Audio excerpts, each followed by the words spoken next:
I need you, and I miss you, and now I wonder. We're sure you've forgotten about some of these artists. The 2000s gave us some of the best pop hits in history, though some of our favorite artists seem to have drifted from the spotlight. What 2000s pop hit do you still listen to? Let us know in the comments. Number 10. Nelly Furtado. Nelly Furtado caught everyone's attention with I'm Like a Bird back in 2000, and slowly racked up plenty of major hits. Following her debut, a string of hits with Timbaland like Promiscuous and Say It Right saw her become one of the biggest vocalists on the scene going into 2006. But a nervous breakdown on tour forced her to take breaks away from records for as long as 5 years. While she's claimed to have focused on her mental health and family life in this time, Furtado has supposedly also taken on arts classes and day jobs. Though her recent albums like 2017's The Ride haven't sold as well, it's been nonetheless inspiring to hear her return to the mic. Number 9. Daniel Powter. Remember Bad Day? Back in 2005, Daniel Powter's mega hit was so inescapable that even Coca-Cola was using it. The Canadian singer topped the Billboard Hot 100 too, but Bad Day ironically proved to be his biggest windfall. Later singles like Free Loop made much smaller splashes, and a lack of big tracks hurt his album sales even more. Since then, Powter has overcome substance abuse and played on recordings released by Marcy Playground. And after a 6-year lull in his solo career, he put out a full album again in 2018, though it did fail to chart. Even more recently, he also weirdly fell victim to a celebrity death hoax. He might not be making hits, but Daniel Powter is alive and well. Number 8. Jesse McCartney. After leaving Dream Street to go solo and releasing a little song called Beautiful Soul, Jesse McCartney found himself famous enough to be violently mobbed by fans. His international fame persisted for several years, thanks to plenty of appearances on Disney shows and a steady stream of popular singles. Will you calm down? He's just a regular guy like you and me. Hey. With the voice of an angel. Hey! But while McCartney released albums beyond 2010, the hysteria wasn't there anymore. And so, McCartney kept busy with multiple voice acting gigs like Young Justice. He also had a recurring role on ABC's Young and Hungry. More recently, McCartney returned to music with more of an indie pop sound and goofier videos. Given that he's gotten engaged as well, McCartney's personal life has flourished as much as his art. Number 7. S Club 7. There was a true media empire angle to S Club 7 that pushed them beyond merely hit singles like Bring It All Back and S Club Party.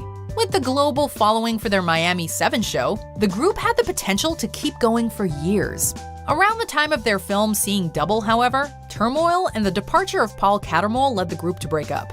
After some career pauses though, Bradley McIntosh, Joe O'Meara, Tina Barrett, and Paul have spent varying amounts of time with the spin-off group S Club 3. Meanwhile, Hannah Speard appeared on shows like Primeval, and John Lee took on musicals like Jersey Boys. Following the group's 2014 reunion for charity, Rachel Stevens has hinted at more 20th anniversary plans too. Number 6. Ashlee Simpson. Hey, I'm Ashlee Simpson and I'm 19 years old. Some of you guys might know me as Jessica Simpson's little sister. I just moved out of my parents' place and got my very own place. The younger Simpson sibling quickly shot to fame with Pieces of Me and her own MTV show, but things spiraled down just as fast. On a Monday, I am waiting. Tuesday, I am fading. Following an incident on Saturday Night Live where she was caught lip-syncing, media and fans alike turned on the singer. Though Simpson cited health issues at the time of the scandal, its impact soon overshadowed everything she did.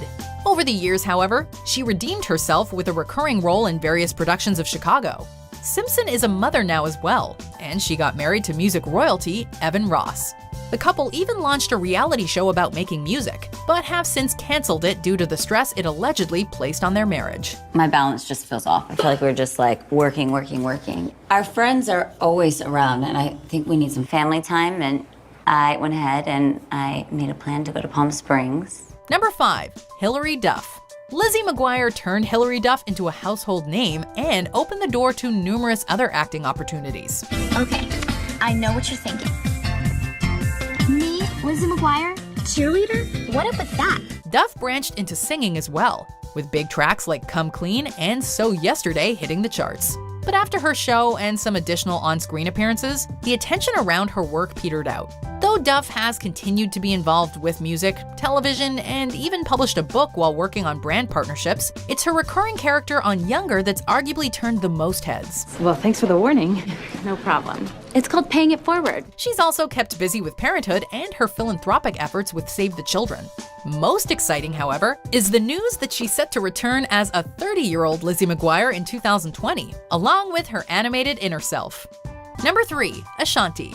Compared to a lot of former superstars, Ashanti successfully kept the ball rolling well beyond her debut with Foolish back in 2002. Along with multiple features on Ja Rule's music, Ashanti's commercial triumph also landed her a world record for fastest-selling female debut in the R&B genre. Sadly, the criminal indictments laid against the heads of Murder Inc. Records put the singer's career on the back burner, which left us without a full album for around 6 years.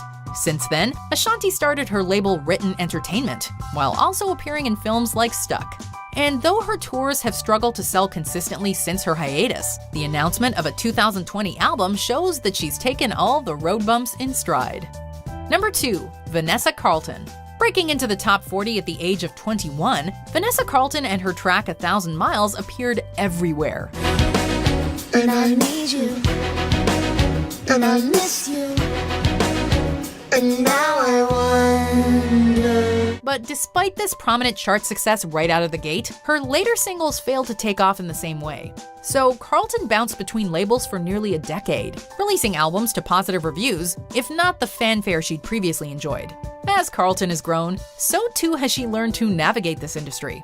She now retains the rights to her own new material, and so her upcoming 2020 album is certainly coming from a healthy place. Plus, her killer role in a Carole King musical has helped boost her street cred and pay the bills in the meantime. Number 1. Michelle Branch. Explosive songs like Everywhere and Are You Happy Now put Michelle Branch on the map right at the turn of the century. Somehow, despite multiple platinum successes, however, labels struggled to manage her properly. This resulted in unreleased records like West Coast Time and another LP turned EP in 2010. Following the EP and some country songs with the Wreckers, Branch kept at songwriting without putting out any albums. A chance encounter with the Black Keys' Patrick Carney helped push her to release Hopeless Romantic in 2017. Their chemistry also led to marriage and a baby too. So after years of career frustration, Michelle Branch seems to have found happiness, both professional and personal. Did you enjoy this video? Check out these other clips from WatchMojo, and be sure to subscribe and ring the bell to be notified about our latest videos.